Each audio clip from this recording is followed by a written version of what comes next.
Hello students, welcome to the fourth class of crop production and management. हमने crop production and management chapter start किया था, उस पे 3 lectures हो गए हैं, तीनों वीडियोस मैंने बना लिए थे।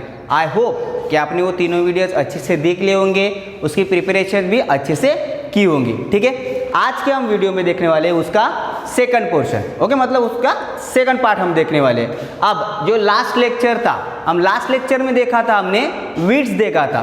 वीड्स मतलब क्रॉप प्रोडक्शन स्टार्ट किया था, और क्रॉप प्रोडक्शन में क्या था, वीड्स था। वीड्स मतलब होता है अनवांटेड ग्रास, मतलब जो अनवांटेड क्रॉप के साथ जो छोटे छोटे पौधे आते हैं, जिसको हम बेकार काम का कचरा बोल रहे हैं, उसको वीड बोलते हैं। और उसको प्रोसेस को निकालने के लिए बोलते हैं हम वीडिंग। उस प्रोसेस को बोलते हैं वीडिंग। अब वीडिंग हमने देखा था, तो वीडिंग अब किस किस टाइप से हो सकते हैं, मतलब कौन सी मेथड हम यूज करते हैं जिसके कारण हम वीडिंग कर सकते हैं। तो आज के लेक्चर में हम वो देखने वाले हैं। तो देखो, first of all weeding can be done by following methods. अब वीडिंग हम कौन से मेथड से कर सकते हैं वो देखेंगे। पहला है मैकेनिकल मेथड। अब मैकेनिकल मेथड मतलब क्या, अब देखो, मैकेनिकल मेथड में वीड्स में be pulled out with hand और थ्रू द प्लगिंग। अब जो वीड्स है वो क्या कर सकते हैं, हम हाथ से भी ये कर सकते हैं, मतलब हाथ से निकाल सकते हैं, या फिर प्लग मतलब जो वखर या फिर नांगर होगा उससे भी निकाल सकते हैं। ओके, हाथ से निकालने के लिए हम मराठी में उसको नींदन बोलते हैं। हम नींदन कर रहे हैं बोलते हैं। नींदन मतलब उसको हाथ से खींच लेना, जमीन से उखाड़ लेना। ठीक है, तो वो भी एक मेथड है। They can also be removed by using tractor driven seed drill. जो सीड ड्रिल रहती है, जो ट्रैक्टर से चलाया जाता है, उससे भी हम कचरा निकाल सकते हैं। And harrow, okay, the weeds that appear during the growth of crop plants are removed manually by using the trowel, that is khurpi. आपको खुरपी पता है, खुरपी से हम क्या करते हैं, कचरा निकालते हैं। अगर आपके घर में छोटा सा गार्डन होगा ना, तो गार्डन का जो कचरा किससे निकालते हैं, एक खुरपी जैसा रहता है, उससे हम उसको खोदते हैं और वो फिर कचरा समेट के बाहर फेंक देते हैं। देखो, ये कुछ आपको इमेजेस दिए खुरपी के, हॉरो, गार्डन ट्रॉवेल, इसको खुरपी बोलते हैं, जिससे हम छोटे छोटे कचरे से क्या करते हैं, छोटा कचरा निकाल के हम फेंक सकते हैं। ठीक है, these are the mechanical methods of removing the weeds. Then chemical method. अब केमिकल मेथड सीधा नाम से ही पता चलता है, केमिकल मतलब हम क्या करेंगे, उस वीड्स पे केमिकल डालेंगे, मतलब फवारनी करेंगे, सीधा सीधा बोल सकते हैं हम। देखो, weeds killing chemicals called weedicides, जो वीड्स को खत्म करते हैं या फिर मार देते हैं, उस केमिकल को बोलते हैं weedicides. Okay, are spread on weeds in the field to destroy और kill them.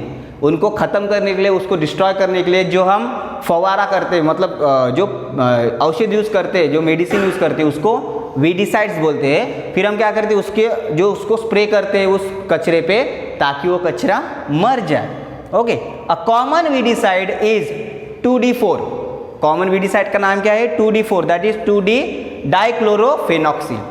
Okay, dichlorophenoxyl acetic acid, ये उसका नाम है, 2,4 डाइक्लोरोफेनॉक्सिल एसिटिक एसिड। ये उस कचरे पे डाला जाता है ताकि वो कचरा मर जाए। Weedicides do not damage the main crops. Weedicide जो मेन क्रॉप्स रहते हैं वो डैमेज नहीं होते, क्योंकि देखो, मेन क्रॉप्स के साइड में क्या रहता है, जो वीड्स रहते हैं। अब हम वीड्स पे अगर जो औषधि डालेंगे तो ऑब्वियसली उस क्रॉप्स पे भी चले जाएंगे, लेकिन वीडिसाइड्स क्रॉप्स पे उसका इफेक्ट नहीं होता, सिर्फ उससे कचरा ही मरता है। Okay, the spraying of weedicides may affect the health of the farmers. लेकिन जो वीडिसाइड्स हम स्प्रे करते हैं, जैसे फवारे से फवारनी वगैरह करते हैं, तो उससे क्या होता है, आदमी के हेल्थ पे इफेक्ट गिरता है। कभी कभी बारिश, जो हवा के कारण क्या होता है, वो वीडिसाइड्स अपने शरीर पे आ जाती है, फिर स्वीट के साथ हमें जो पसीना आता है, उसके साथ हमारे जो बॉडी के अंदर क्या होता है, उसको एब्सॉर्ब कर लेता है, और उसके कारण हमारी तबीयत भी बिगड़ सकती है, मतलब हेल्थ पे उसका इशू हो सकता है। So they should use these weedicides very carefully. इसलिए वो जो वीडिसाइड्स है उसको केयरफुल यूज करना पड़ता है, अगर नहीं किया तो उसका इफेक्ट हमारे शरीर पे गिरता है। They should cover their nose and mouth with a piece of cloth during the spraying of weedicides with a sprayer. मतलब जो फवारे से हम जब फवारनी करते हैं ना उस वीडिसाइड्स के, तभी आप नोज और माउथ अच्छे से ढक लो, ऐसा बोला जाता है। क्योंकि अगर वैसे नहीं ढका और वो फिर वो नोज से हमारे शरीर में चला गया वीडिसाइड, तो हमारी वो हेल्थ पे इफेक्ट कर सकता है। The grains should be wasted thoroughly before consumption because weedicides poisonous. Okay, मतलब अगर जो ग्रेन्स है उसको फेंका जाता है ताकि उसका अपने शरीर पे इफेक्ट ना हो, इसलिए जो वीडिसाइड्स अगर उसको कुछ लगा रहा है तो वो ग्रेन्स क्या करते हैं, हम बाहर फेंक देते हैं। ठीक है, देन नेक्स्ट है हमारा, नेक्स्ट है बायोलॉजिकल मेथड। कौन सी है, बायोलॉजिकल मेथड। अब बायोलॉजिकल मेथड में क्या पढ़ेंगे, देखो बायोलॉजिकल मेथड, देखो बायोलॉजिकल मेथड अब कौन सी है, पहले देखिए हमने केमिकल मेथड देखी है, मैकेनिकल मेथड देखी, अब देखो बायोलॉजिकल मेथड। अब बायोलॉजिकल मेथड में क्या होता है, इंसेक्ट्स और some other organisms that consume and specifically destroy the weeds plants are introduce in the crop field. मतलब जो वीड प्लांट को खत्म कर सकते हैं ऐसे इंसेक्ट क्या करेंगे, हम इसमें डालेंगे, हमारे मतलब खेती में डाल देंगे, जिसके कारण क्या होता है, जो वीड्स प्लांट्स है वो इंसेक्ट खा देंगे, जिसके कारण वीड्स प्लांट मर जाएंगे।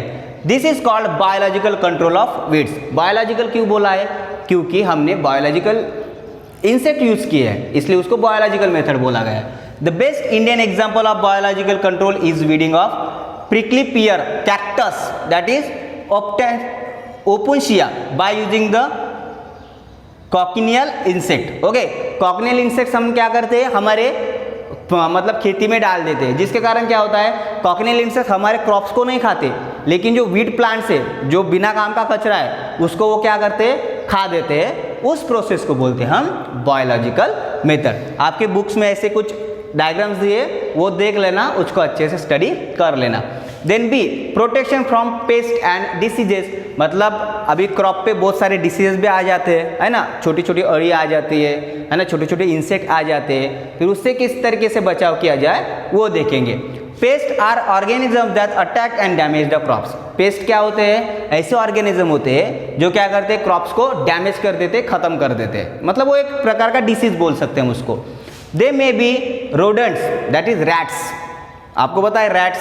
देन इंसेक्ट्स, छोटे छोटे कीड़े, वील्स एंड द टर्मिटेट्स, ये सारे छोटे छोटे कीड़े जो किस पे आते हैं, क्रॉप पे आते हैं, जिसके कारण क्रॉप खराब हो सकता है, उनको मार देते हैं वो। And many more, this pets can be controlled by pesticides. ये किससे कंट्रोल होंगे, फिर पेस्टिसाइड्स बोलेंगे, मतलब जो हम केमिकल डालेंगे उसको बोला जाता है पेस्टिसाइड्स। ओके, जैसे आपके घर में अगर चूहे होंगे तो आप क्या करते हो, एक चूहे की दवाई, चूहे मारने की दवाई लाते हो ना, तो वो दवाई को बोला जाता है pesticide. Pesticide kill the paste and their eggs without damaging the crops. अब ये क्या करते हैं पेस्टिसाइड, जो एग्स रहते हैं या फिर जो उनके जो पेस्ट रहते हैं वो क्या करते हैं, उसको मार देते हैं विदाउट डैमेजिंग द क्रॉप्स, मतलब उस पे क्रॉप्स पे उसका कोई साइड इफेक्ट नहीं होता। This includes rodenticides. क्या है, रोडेंटिसाइड्स है, that is kill rodents. Rodents को मारने को क्या बोलेंगे, रोडेंटिसाइड्स बोलेंगे। एंड इंसेक्टिसाइड्स, इंसेक्टिसाइड्स मतलब जो इंसेक्ट को मारते हैं उसको बोला जाता है insecticides. They must be spread manually by hand operated machines और by low flying aircraft in the field are large. मतलब अगर छोटा खेत है तो हम डायरेक्ट फवारे से फवारनी भी कर सकते उसकी, लेकिन अगर आपका खेत बहुत बड़ा है, आप फवारे नहीं कर सकते, तो फिर क्या करते, जो एयर फ्लाइंग ये होते हैं कुछ चीज़ें, उस एयरक्राफ्ट से हम क्या करते हैं, फवारा कर सकते हैं हम अपने खेती में। Some common insecticides are BHC। जो इंसेक्टिसाइड्स कौन से हैं, BHC, that is commonly called gammexane. क्या बोलेंगे उसको, gammexane, malathion and disyston. Okay, ये सारे क्या है, इंसेक्टिसाइड है, जिसके कारण कीड़े क्या होते हैं, मर जाते हैं, रैट्स मर जाते हैं। देखो ऐसे कीड़े आप अपने खेत में देखे भी होंगे, जिसको मारने के लिए फिर हम पेस्टिसाइड या फिर इंसेक्टिसाइड्स यूज करते हैं। ठीक है, देन नेक्स्ट है हार्वेस्टिंग। अब हार्वेस्टिंग मतलब क्या, ये भी हमारे एग्रीकल्चर प्रैक्टिसेस का ही एक पोर्शन है। हार्वेस्टिंग 6 मेथड है उसकी।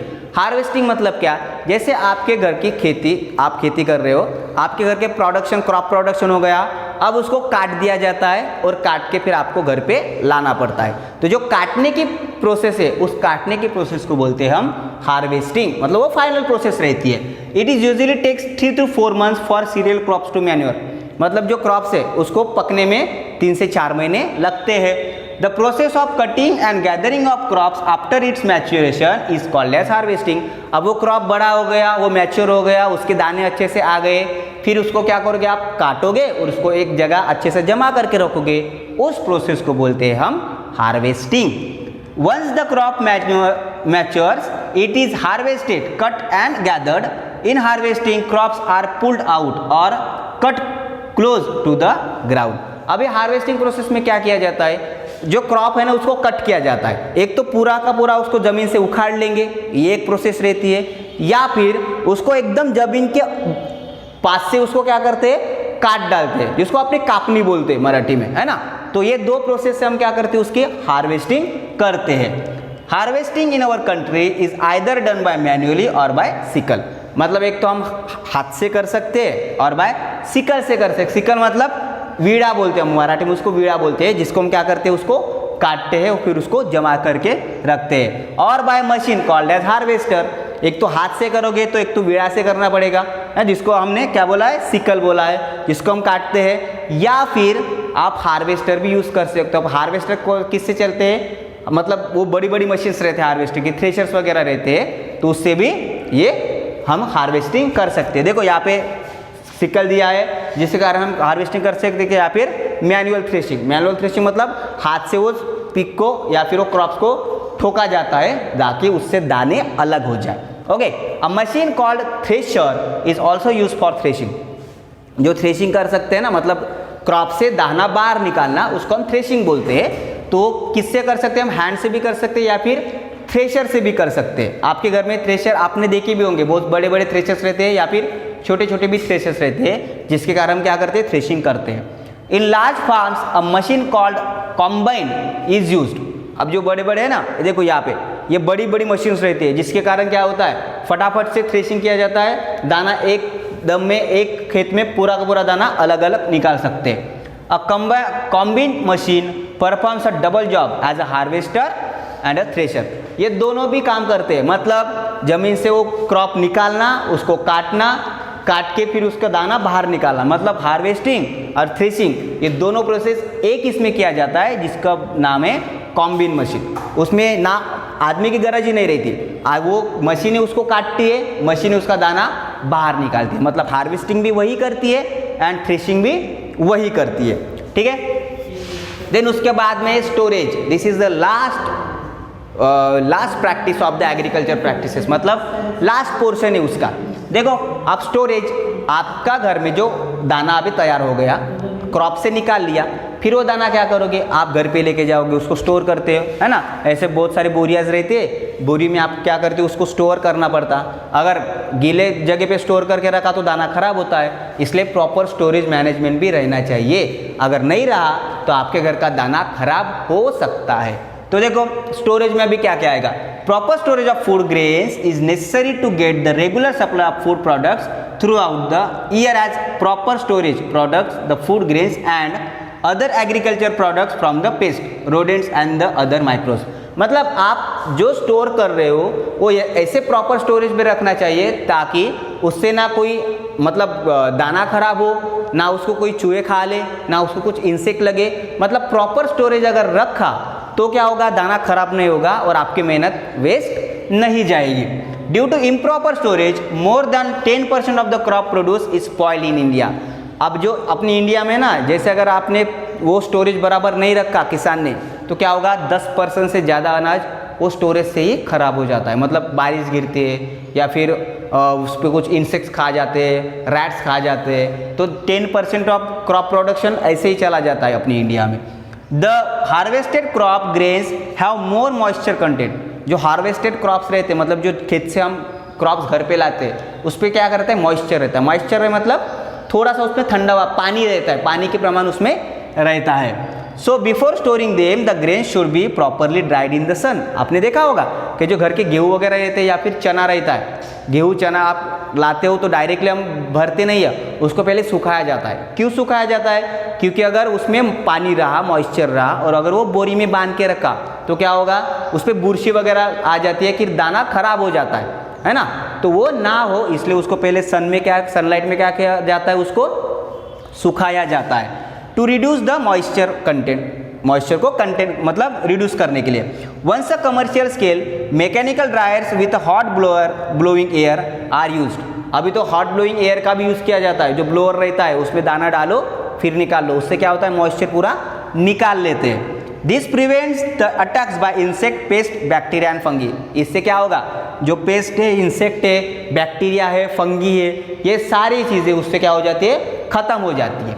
The dried food grains are then stored in the suitable storage container. अब जो कंटेनर रहेंगे सुटेबल स्टोरेज के, उस पर क्या करेंगे, फिर वो ड्राइड जो ग्रेन्स है उसको स्टोर करके रखें, जैसे बोरी है ना, ऐसे सिलोस ऐसे टैंक है, उसमें फिर उसको स्टोर करके रख सकते हैं।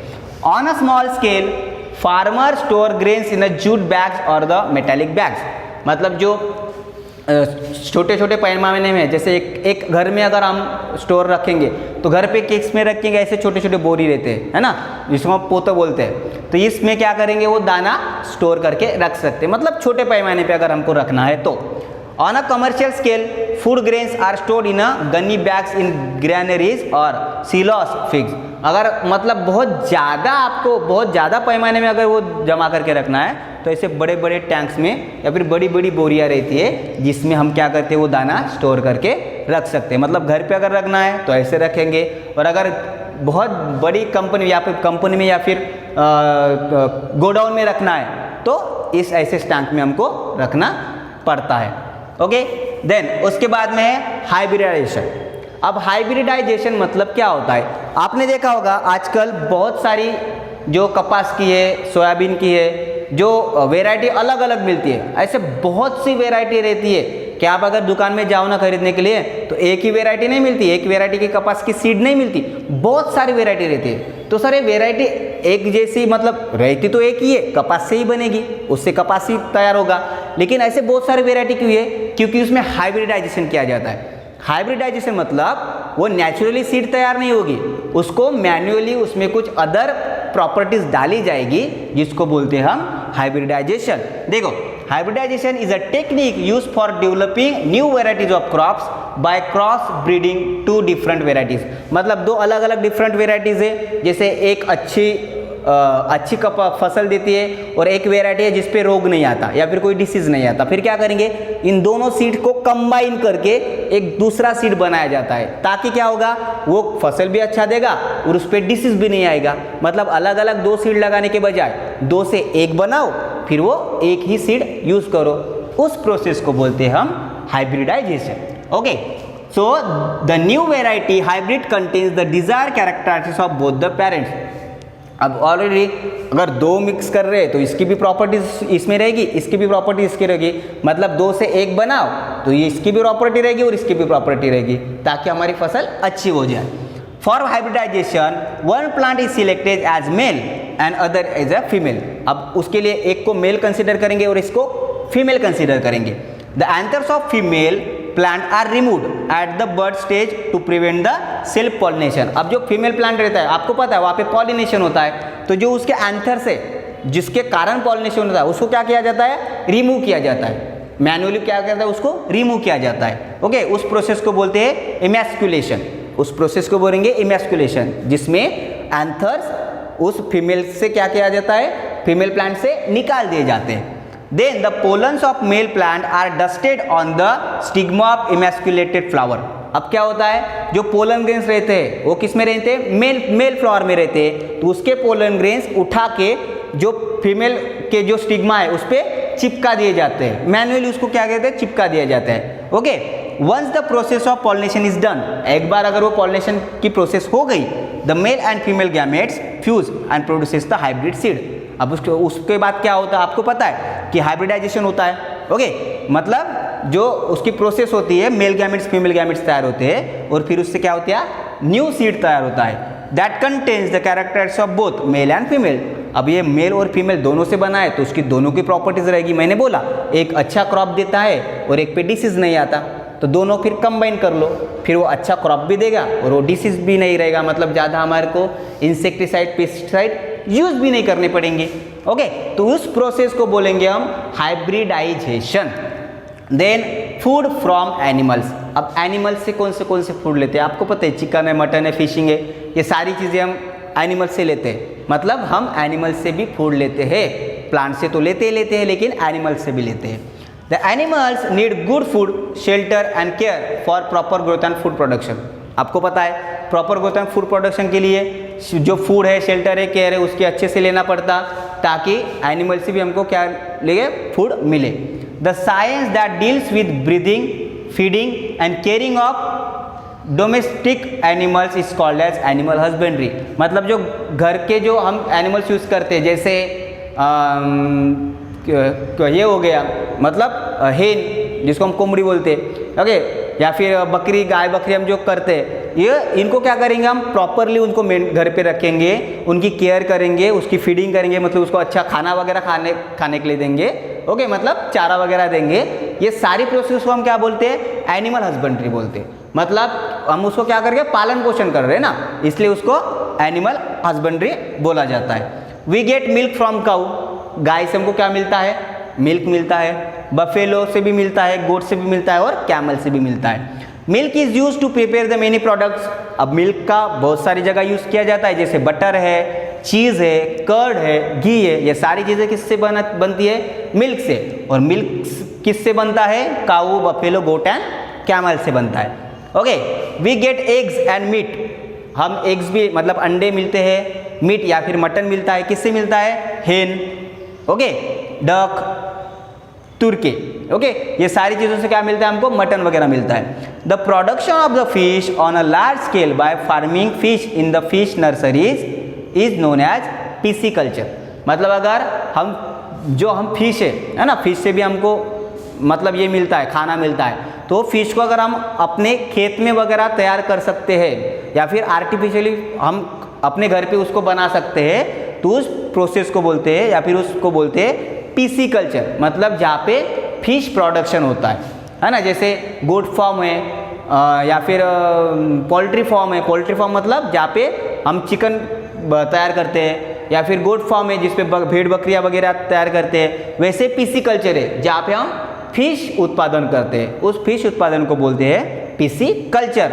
We get good liver oil from fish that is rich in the vitamin D. और जो फिश का ऑयल रहता है ना, वो उससे क्या मिलता है, विटामिन डी मिलता है। मतलब अगर आप फिश खाते हो तो उससे आपको विटामिन डी मिलता है, जो आपके हेल्थ के लिए बहुत इंपॉर्टेंट होता है। ठीक है, तो this is the last part of our chapter. यहाँ पे आपका चैप्टर खत्म होता है। ठीक है, इस पे हमने 4 लेक्चर्स के 4 वीडियोस बनाए हैं। चारों वीडियोस आपको प्रॉपरली देखना है, प्रॉपरली उसको समझना है। मैंने पूरा पोर्शन उसमें कवर कर लिया है, ऐसा एक भी पोर्शन नहीं छोड़ा कि वहाँ पे मैंने छोड़ा होगा। सारा पोर्शन आपको कवर करके रखा है, सारा पोर्शन आपको समझा के दिया है। नहीं समझा तो वीडियोस प्रॉपरली देखो और बुक के जो नोट्स है वो प्रॉपरली पढ़ लो, आपको समझ में आ जाएगा। और इसके जो बेस एक्सरसाइज है, क्वेश्चन आंसर है, वो आप सॉल्व करो। अगर कुछ दिक्कत जाती है तो आप कांटेक्ट कर सकते हो, लेकिन इसका अच्छे से पढ़ाई करना है क्योंकि ये आपको टेस्ट में आने वाले हैं। ठीक है, तो प्रॉपरली पढ़ाई करो अच्छे से और उस पर एक्सरसाइज आप सॉल्व करो, और कोई दिक्कत जाती है तो आप कांटेक्ट कर सकते हैं। Thank you.